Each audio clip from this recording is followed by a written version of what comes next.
Assalaamu calaykum akhyaarta soo dhawaada dhammaantiin Ramadaan wanaagsan. Maanta muuqaalkeena waxa uu ku saabsan yahay sidee ayaa loo dhaliyaa kubadaha dheer ama kubadaha banaanka ah. Muuqaalka maanta ciwaankiisu waa sidaan.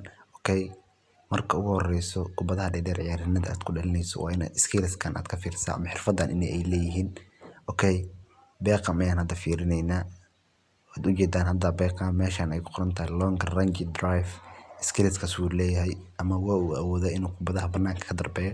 Sidoo kale midfield ayaan fiirinaynaa. Midfield isna sidoo kale uu leeyahay marka aan tuso sida loo dhaliyo kubadaha banaanka ah.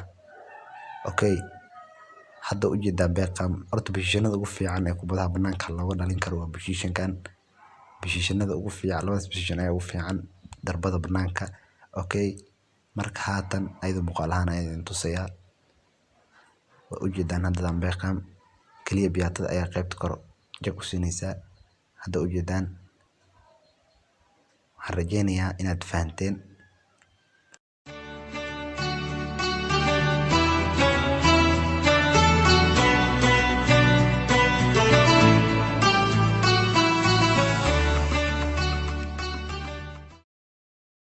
Bendy got on that. Yeah, and it's not a surprise to see him elect to shoot from there, considering how much movement can be generated on the ball. Great hit.